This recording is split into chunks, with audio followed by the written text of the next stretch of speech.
Hey everyone, and welcome back to another industry report. Starcraft Ghost is an important part of gaming history. The game had a checkered past representing Blizzard's initial attempt at a console-first game that would break them into that market properly, also cooperating with external studios. But it had a rocky development cycle, and with Blizzard putting the game on indefinite hold in 2006, it ultimately never saw the light of day. Until now. Hello, if you're new here, we are an indie game studio. More about that on our mailing list and our website down below. We also do 6 game industry news and analysis videos per week, so sub for some of that stuff if you're down for more. And if you want to help us out on our mission, then just throw us a like for that algorithm. It really helps. And with that, let's get going. Over the weekend, gameplay footage and screenshots of Starcraft Ghost have surfaced online, alongside an actual playable build of the game. So, the leaked Ghost is an early build from 2003-2004 that was allegedly obtained through a leaked Xbox dev kit. It is pretty broken, like the first 2 levels don't really work at all, but it does actually appear to be decently far in development, having cutscenes, having voice acting, and lots of gameplay slices. Now, gameplay-wise, I mean, yeah, it kind of looks like your standard third-person shooter fare, but with StarCraft sort of put over it. The footage shows off a bit of stealth, bit of shooting, some exploration,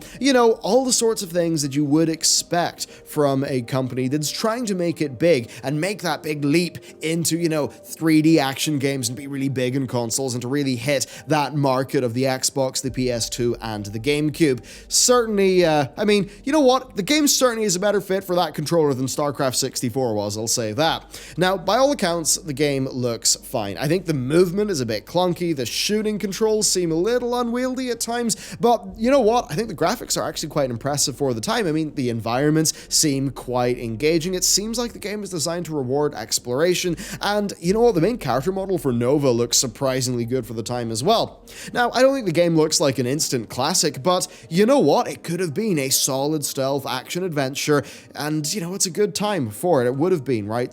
Splinter Cell was really big. Things like that were going on. I think even in this early state, you can see that StarCraft Ghost does seem like a perfectly serviceable adventure, one that probably would have been quite good. So, why did Blizzard make the decision to shelve and ultimately cancel it altogether? Well, to answer that question, we have to dip into the rocky development cycle that we mentioned earlier. So, StarCraft Ghost was a collaboration between Blizzard and Nihilistic Software, an experiment in Blizzard actually ceding control of one of its major franchises to a third-party studio. It's something that, at least to this scale, was pretty new to Blizzard, and with successes of titles like StarCraft, Diablo, and maybe Warcraft 2 under their belts, Blizzard wanted to make a dent on that home console gaming market as their name was growing larger and larger. Now, Nihilistic's successes with Vampire the Masquerade put them on Blizzard's radar, and a deal was eventually signed between the two companies. So, Blizzard and Nihilistic struck a deal whereby Nihilistic would do the main work on the game,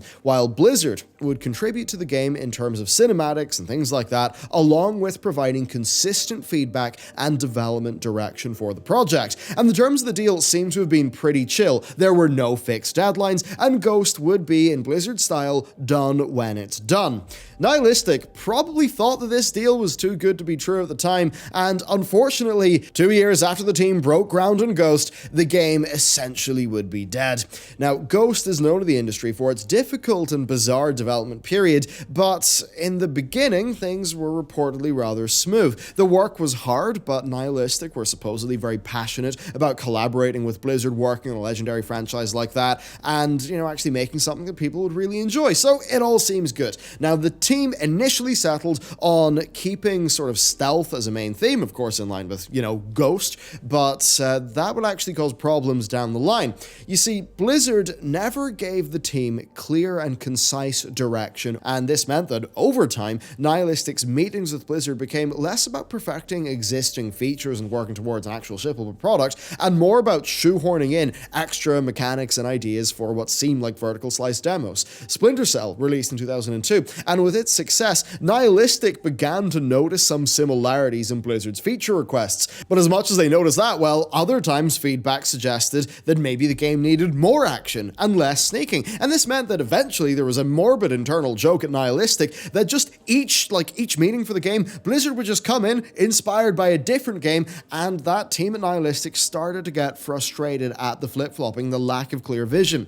From what I can gather, it almost seems like Nihilistic were essentially too good at delivering new demos according to whatever Blizzard's whims were. And I think this would have meant that Blizzard were just comfortable requesting new changes and additions because they knew Nihilistic could just sort of turn around a really good demo pretty darn quickly. At one stage, actually, one build involved sneaking down a corridor Splinter Cell style, while another build of the same section of the game involved shooting your way across a battlefield before nuking an enemy outpost. And really, Nihilistic's ability to work fast, my personal suspicion here is that just seemed to enable flip-flopping from Blizzard. If you can get whatever demo you want, you're just going to keep on thinking and iterating, and you're not actually going to be sitting there and making the full production of a game. And it seems like that's what happened, and that's maybe why this game went nowhere fast. Now, on that topic, as a part of the initial deal with Nihilistic, Blizzard appointed a producer to oversee the development process with the game. Now, the producer's role was to provide guidance to the team, to provide feedback, and to act as a liaison between Nihilistic and Blizzard. But the problem was, this producer role just changed hands a whole bunch throughout Ghost's development period, and this basically meant that no one person at Blizzard had a complete overview of the project. There was no person at Blizzard who was just the Ghost person. Nihilistic started to basically think that Ghost was not a priority for Blizzard, and this producer problem would then escalate the ongoing stealth versus action debate.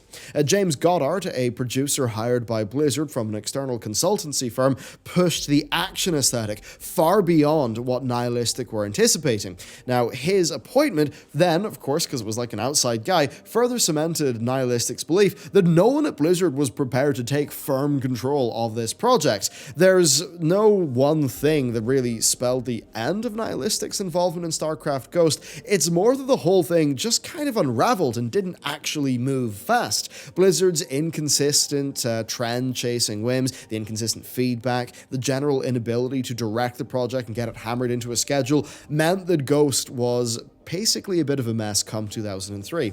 Now, the game was playable at E3 2004, and while it did receive decent feedback, like it was pretty good, I mean, different levels felt like different games, reportedly. Nihilistic actually ended up moving away from Ghost and doing a new project with EA. But the interesting thing is that even with all of its problems, Blizzard still thought that Ghost was a decent enough project that it could just be handled by another developer. And this time, Blizzard then set their sights on Swingin' Ape Studios, fresh off the success of their debut title, Metal Arm's glitch in the system. Now, the word here is that Blizzard did show some learnings from their mistakes of working with Nihilistic for Swingin' Ape. Apparently, feedback became more consistent, things were more streamlined, and just generally more workable, and development progressed so smoothly that Blizzard actually purchased Swingin' Ape Studios outright in May 2005. And then, that year's BlizzCon was really the high point for Swingin' Ape's run with the game, as, the much sought after multiplayer component was actually there, it was playable, and it was a hit. So it really seems like things are beginning to come good here, but problems would come later, and ultimately there are problems that were out of Swingin' Ape's hands. Following the release of World of Warcraft in 2004, Blizzard were just all hands on deck, fixing problems and trying to build momentum for what was basically one of the biggest games in history. They were also working on Starcraft 2, on Diablo, so resources were actually very limited at the company. Now, Ghost wasn't really a priority when Nihilistic were in control seemingly, and because of all of these new successes and other projects, it seemed like it was even less of a priority now. And that's also not to mention the wider industry was changing. Starcraft Ghost had by this stage taken quite a lot of a console generation to develop, and, well, a new generation was on the horizon. Really, this was a game made for the Xbox, but the Xbox 360 was about to hit shelves. And this really posed a problem for Blizz. They could either give the Ghost team the resources they needed to actually prepare the game for the next gen and to get it, polished up, or they could shelve the game and pick it up again later. And as we know, they of course chose that second option. Now, the story behind this goes that, like with the rest of the project, Blizzard kind of shirked a bit of responsibility and we're just more, we got a lot of money, we're sort of freewheeling guys, So faced with the above choice, Blizzard execs actually just left it up to the dev team to decide what they thought is best. And in many ways that's, some ways that's good, some ways that's bad, I suppose. The team, they looked to a wider shortage of resources than within Blizzard, and then the team actually made the call that, they're not going to compete for internal company talent, and with that, Blizzard shelved Starcraft Ghost in 2006 and officially announced its cancellation sometime later. And then the rest, as they say, is history. As for our learnings here, I'd say it's that freedom isn't always good and that structure is sometimes good. Now, this is not me just sort of coming out all hardcore at the end of the video, but what I'd say is this. Valve are notorious for their flat company structure, which does have its pros, also has a whole bunch of social issues about cliques forming within the company, but more importantly,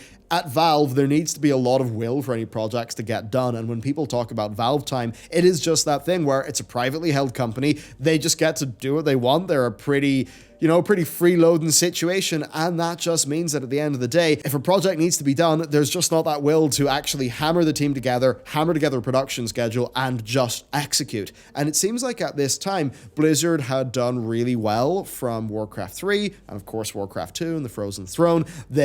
World of Warcraft obviously was bringing in stupid amounts of money, so they probably were in this situation where they were happy enough to make big bets, they were happy enough to be big spenders, something Blizzard's kind of decently well known for, and it seems like that just meant that, there was none of that economic pressure to actually just say, hey, Starcraft Ghost, you see this version of the game now that's got some action, got some exploring, got some stealthing? Right, that's what you're doing, go make us 12 hours of content. It just seems like there was never the need for that to happen, which just meant that the project could meander and meander and meander. Now, there's pros and cons there. I mean, if you want to look at another project that went nowhere fast for many years, just look at Anthem. It had all of these really impressive tech demos, but eventually it took Patrick Soderlund pretty much just going clap, clap, clap, Iron Man, very cool, to actually get EA to, sort of bash that game into what it ended up being. So that's like a sort of downside of that happening. But yeah, there's just times where, you need a really good production. It's like everything's in a balance, right? There's no one direction that's the ideal thing. It's just about balance.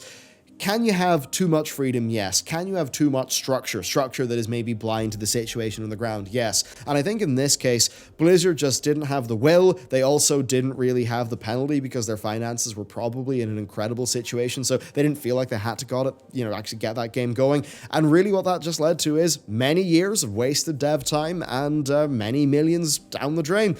And that pretty much is the story of StarCraft Ghost. So I would love to know, what do you think about it? And actually, after seeing the gameplay footage, is it something you'd play? Would you be interested in it? Do you think it was doing anything that maybe if it had released at the time, it would have actually been successful? I'd love to hear what you've got to think. Of course, there was a video yesterday, pretty interesting one. Check that out. There will be a video out tomorrow, I believe, as well. So yeah, sub for those, like to help us with the algorithm, and I'll see you next time.